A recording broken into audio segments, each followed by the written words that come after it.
개인정보 블랙박스 오근태 박영수 조현재입니다. 네 반갑습니다. 반갑습니다. 네, 너무나 오랜만에 뵙는 것 같네요. 그동안 잘 지내셨나요? 네 바쁘게 살고 있습니다. 그쵸. 네 여전히 바쁩니다 지금. 저도 업무하면서 올라오는 영상들 열심히 보고 지내고 있었습니다. 네 어쨌든 오늘은 어떤 부분이 궁금하신 건가요? 한번 이거. 얘기해 볼까요 이제? 개인정보 레벨업! 이번에 개불 기업에서 신규 채용을 하기로 했거든요. 인사팀에서 채용 개인정보 동의서를 작성해달라고 연락을 받았어요. 그래서 이전에 안내서나 가이드 같은 게 여러 개가 있다고 말씀을 해주셨잖아요. 보호위원회 사이트에 들어가서 채용 동의서 관련한 가이드도 있나 찾아봤는데 개인정보 보호 가이드라인 인사노무편이 있더라고요. 네 그렇죠. 네. 그래서 정독하고 동의서를 쓰려고 하는데 아무래도 가이드라인 읽어도 어려운 부분이 있어서 여쭤보려고 왔습니다. 그런 것도 찾아보고 훌륭하네요. 가이드라인을 확인해 보니까 전형 단계별로 필요한 최소한의 개인정보를 수집하라고 되어 있더라고요. 그런데 이제 채용 과정에서 필요한 최소한의 개인정보라고 하면 어느 정도 감이 오는데 전형 단계별로 최소한의 개인정보라고 하니까 좀 어렵게 느껴지는 부분이 있어서요. 직무 수행 가능 여부 판단을 위해 신체 검사 결과를 받으라고 인사팀에서 연락을 받았어요. 신체 검사 결과지 같은 경우는 입사 지원 시에 받으면 안 되는 걸까요? 그리고 저희가 이번에 장애인 채용을 같이 하기로 되어 있거든요. 그런데 이런 경우에는 장애 진단 서류나 신체 검사지를 지원 시부터 정보 주체 동의 없이 받을 수 있나요? 일단은 이 질문을 두 가지인 것 같은데 네. 신체 검사 결과지를 보통 입사 지원 때 받나요, 변호사님? 보통 신체 검사지 같은 경우에서는 합격자 통보를 받고 나서 그렇죠. 이제 그 이후에 합격자가 신상에 문제가 없는지를 확인할 때 보통 받고 있고요. 그렇죠. 이거를 채용 단계부터 받고 있지는 않습니다. 그런 의미에서 아까 이제 전형 단계별 필요한 최소한의 개인정보라고 말씀을 하셨잖아요. 그래서 이제 그 채용 단계는 제가 알기로는 이런 단계로 구분이 될 것 같아요. 일반적인 채용 진행 단계가 있고, 채용에서 이제 1차 서류 단계가 진행이 되고, 예를 들어서 그거에 따라서 뭐 면접이 그렇죠. 진행이 되게 되고, 이거 면접까지 진행을 하고 나서 이제 합격자가 그렇죠. 발표되고 나면 이제 계약을 하는 단계에 이르러서 이 사람이 이제 신상에 문제가 없는지 확인하는 단계, 이 정도 단계가 이루어질 것 같아요. 그래서 그 단계별로 필요한 정보인지를 확인해 봐야 될 것 같고, 아까 이제 신체 검사지 같은 경우에 있어서는 서류나 면접 단계에서는 필요 없는 정보인 것 같아요. 그리고 네. 이제 이 합격자가 정해지고 난 다음에 이 합격자가 신상에 문제가 없는지를 확인하는 과정에서 필요한 정보로 보이기 때문에 이 단계에서 이제 제공을 받으면 될 것으로 보입니다. 네. 네. 변호사님 말씀처럼 이제 전용 단계에서 받아야 될 서류냐 아니냐 이 부분을 좀 판단해 봐야 될 것 같고 네. 이제 두 번째 보면 장애인 채용을 좀 목적으로 두고 있다면 당연히 장애인에 관련된 뭔가 이제 증빙할 수 있는 서류는 네. 이력서와 함께 네. 받아야 될 것 같다라고 생각이 됩니다. 그죠. 이 경우는 아까랑 다르게 아예 목적 자체가 장애인 채용 목적인 거잖아요. 그런 경우에 있어서는 이제 서류 단계부터 이분이 이제 장애인인지 확인을 하는 부분이 필요하기 때문에 이 경우는 이제 처음 채용 단계부터 받아도 될 것으로 보입니다. 네. 다만 여기서 주의할 게 조금 있어 보이네요. 저희 이제 장애인 관련 서류나 이제 신체 검사지 관련해서는 이제 민감 정보에 해당하잖아요. 그래서 이런 정보를 받을 때는 별도 동의 고려해 보셔야 됩니다. 네, 그렇게 말씀 주셨는데 네. 제가 이전에 블랙박스 올라온 영상을 보기도 했는데요. 한 번 더 여쭤보자면 이런 민감 정보를 제외한 저희 전형 단계에서 필요한 필수 정보 같은 경우에는 동의 없이 받아도 되나요? 이 부분은 우리가 이제 지금 설명할게요, 변호사님. 네. 이 앞에 영상에서도 개인정보법 15조랑 4호 네. 우리가 한번 영상을 찍었잖아요. 그래서 지금 시점을 보기보다는 앞으로 이제 2024년 9월 15일부로 시행될 걸 생각하면서 좀 답변을 해줘야 되지 않을까요? 네. 그렇죠. 그러면은 저번에 이제 영상에서 설명한 바로 하면 네. 합격자 전 단계에 받을 수 있는 정보들하고 동의 없이 받을 수 있는 정보랑 음. 그 뒤에 정보가 나뉘어지는 거잖아요. 그걸 어떻게 설명하면 될까요? 일단은 지금 이제 은재 씨가 저한테 질의 준 것처럼 필수 정보는 동의 안 받아도 되느냐 이 네. 질의에 대해서는 일단은 필수 정보라는 용어는 우리는 가급적 안 쓰고 싶다 라는 거고요. 그 이유가 뭐냐면 일단은 아까 민감 정보와 어떤 고유식별 정보를 제외하고 일반 개인 정보를 수집하고자 할 때에는 개인정보보호법 제15조 제1항 각호를 봐야 된다 네. 라고 먼저 생각하시면 좋겠고 네. 15조 제1항 1호를 제외한 2호부터 7호까지 중에 어디에 해당하느냐. 네. 이 2호부터 7호는 동의 없이 수집할 수 있는 하나의 유형 중에 하나이기 때문에 어디에 해당하느냐를 먼저 생각하셔야 될 것 같고 네. 2호 및 7호에 해당하지 않는 경우라면 네. 15조 제1항 1호에 따라서 정보 제 동의를 받아야 된다. 이렇게 생각하시면 좋겠고 네네. 그래서 저희가 이제 그 가장 혼란스럽고 가장 이제 논쟁이 될 만한 부분 중에 하나는 15조 제1항 4호였죠. 그렇죠. 그래서 변호사님께서 이번 앞전 영상에서도 15조 제1항 4호의 계약의 정의, 법리적 해석을 기반으로 설명을 하면서 우리가 이 채용 관련해서도 예시를 드렸단 말이에요. 네네. 그럴 때 이제 변호사님께서 설명했던 그 기준은 이력서 내는 단계는 계약 체결 또는 계약 체결하는 과정에서 필요한 단계로 보기는 어렵다라는 이제 변호사님의 법리적 해석을 따라보면 네. 일단은 15조 제1항 1호에 따라서 이력서에 수집하는 개인정보는 동의 체제로 가야 되지 않을까. 그쵸? 네, 지금 촬영하는 거 아니죠? 촬영하고 하고 있어요. 있어요. 아, 이걸 아까 조금 이상하게 유익한 영상 제작을 위해 구독과 좋아요로 가디언즈가 되어주세요.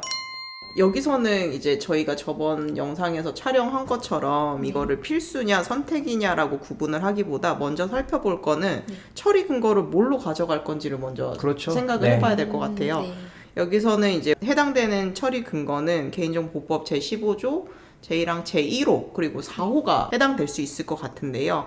저번에 이제 말씀드렸듯이 4호에 대한 궁금증이 제일 많으실 것 같으니까 그러면 채용 단계, 그러니까 합격자 발표 전 채용 단계에서는 그럼 이제 4호로 볼 수 있냐. 근데 저희 이제 지난 양성을 되짚어 보면 제 이제 의견이었죠. 그렇죠. 그 내용을 이제 말씀드리면 이제 채용 단계 자체는 저희가 이제 개인정보법 제15조 제4호를 보면 네. 계약을 이행하거나 계약 체결하는 과정에서 정보주체의 요청에 따른 조치를 이행하기 위해서 필요한 경우는 정보주체의 동의 없이 개인정보를 수집을 할 수가 있는 거잖아요. 근데 이제 저번에 제가 말씀드린 거는 근로계약 단계를 어디서부터 볼 건지가 문제됐고 그러면 근로계약 체결 과정이 언제부터로 봐야 되냐라고 했을 때 지난번에 제가 말씀드린 거는 이력서를 내는 단계, 이 단계로는 볼 수 없고 합격자 발표가 나고 나서 기업과 협의하는 그 단계부터 계약 체결 과정으로 볼 수 있다 이렇게 말씀을 드렸잖아요. 그렇다고 하면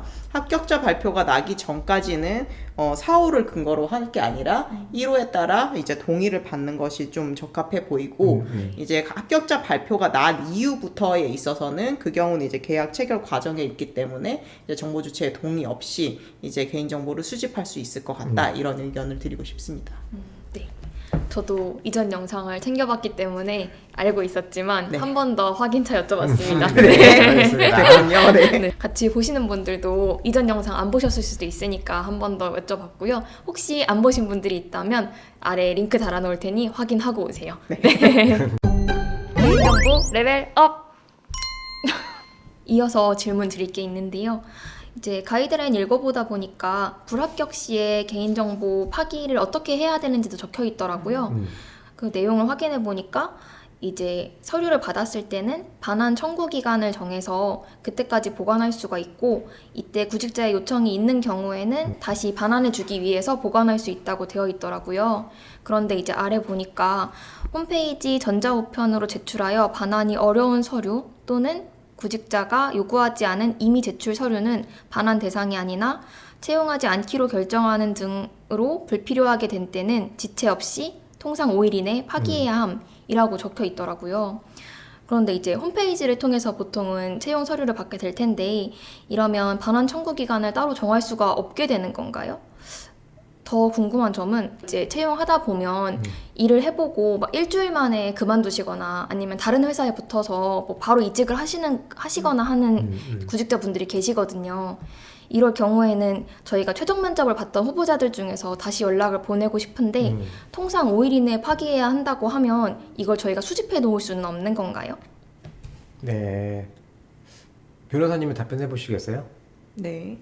근데 지금 아까 그 가이드라인은 일반적인 파기 조항에 따라서 한 것 같아요. 이제 그렇죠. 개인정보보호법 21조를 보면 불필요하게 되었을 때는 지체 없이 파기하라고 하고 있거든요. 저희가 근데 이제 지체 없이가 며칠이냐 이런 거를 해석을 할 때 5일로 이렇게 해석을 하고 있어요. 그래서 표준 개인정보 지침에 예전에 그죠. 5일이라고 좀 정해놔서 아마 그렇게 작성한 것 같습니다. 네, 맞습니다. 그래서 그 기간에 맞춰서 5일 이내 이렇게 한 것 같은데 이거를 어느 정도 보관할 수 있는지 보려면 채용 절차법을 한번 봐야 될 것 같거든요. 네. 그래서 채용 절차법 제11조에 살펴보면 11조 사항인데요. 11조 사항을 살펴보면 구인자는 대통령령으로 정한 반환 청구 기간이 지난 경우 채용 서류를 반환하지 않은 경우에는 개인정보보호법에 따라 채용 서류를 파기해야 된다 이렇게 돼 있어요. 그래서 이게 개인정보보호법 제21조인 것 같고요. 여기 앞에 전단부를 보면 시행령을 따라가 보면 채용 서류의 반환 청구 기간 이렇게 해서 법 제11조 제4항에 따른 채용 서류의 반환 청구 기간은 구직자의 채용 여부가 확정된 날 이후 14일부터 180일까지의 기간 범위 내에서 구직자가 정한 기간으로 한다 이렇게 돼 있어요. 그러면 구인자는 최소 14일부터 최대 180일 범위 내에서는 기간을 정해서 채용 서류를 이제 보관할 수가 있거든요. 그래서 원칙적으로는 그 범위 내에서 이제 기간을 정하면 되고 그 기간에 정함이 없는 경우에 있어서는 이제 개인정보보호법 제21조에 따라서 지체 없이 파기해라 이렇게 해석을 하면 될 것 같습니다. 근데 이런 경우에는 반환할 수 없는 서류도 반환 청구 기간을 정할 수가 있게 되는 건가요? 이거 제가 가이드라인을 읽어보고 말씀을 드리는 건데 가이드라인에는 홈페이지나 전자우편으로 제출하여 반환이 어려운 서류는 반환 대상이 아니라고 되어 있어서 반환 청구 기간을 지정을 할 수가 있는지 좀 궁금했어요. 일단은 홈페이지나 전자우편으로 제출되는 서류가 아니라 전자 파일이죠. 그렇죠. 이거는 당연히 네. 반환할 수가 없죠. 네. 이거는 이제 삭제해 주는 거죠. 네. 여기서 반환의 의미는 이제 오프라인으로 뭔가 문서 형태로 제출한 서류를 말하는 거고 네. 홈페이지나 전자우편으로 제출하는 거는 당연히 반환하기 어려운 서류에 해당하죠. 네. 그렇기 때문에 이거는 이제 파기 대상이다라는 건데 마찬가지로 이것도 채용할 때 받는 이력서를 다 거의 전자 파일로 메일로 받잖아요. 그렇죠. 그러면 아까 말했던 것처럼 채용 절차법에 기반해서 그 보유기간이 경과되면 보유기간 경과된 날로부터 5일 이내 지체없이는 의미는 네. 뭐 이렇게 생각하시면 어떨까 싶습니다. 아, 네. 그렇군요. 여기도 지금 채용절차법을 보면 반환은 이제 하드카피에 대해서 이제 적용이 되는 것 같고 말씀하신 대로 홈페이지나 전자우편으로 받은 경우에는 이제 하드카피가 아니라 이제 소프트카피잖아요. 그 경우에서는 이제 반환이란 단어를 쓰지 않고 이제 따로 규정을 한 걸로 보이는데 그러면 홈페이지나 전자우편으로 들어온 서류에 대해서는 어느 정도까지 그 반환 청구 기간을 잡을 수 있냐 이 부분에 대해서 조금 나와 있지가 않은 것 같아요. 그래서 네. 조금 더 살펴보고 추가적으로 의견을 드릴 내용이 있으면 댓글에 달아드릴게요. 아, 네. 네, 뭐 쉽게 생각하면 될 것 같습니다. 네. 이것도 어쨌든 구직자한테 받는 서류이기 때문에 구인자의 경우는 채용을 결정하기 위해 가지고 있어야 되고 아까 이제 은지 씨가 질문했던 것처럼 이제 합격했는데 이 사람이 갑자기 그만둘 수 있잖아요. 네. 그러면 후보자에서 더 뽑아야 되기 때문에 네. 그 일정 기간을 보관하는 거는 아까 채용 절차법에 기반해서 최소 14일, 네. 최대 180일 안에서만 보관하시되 네.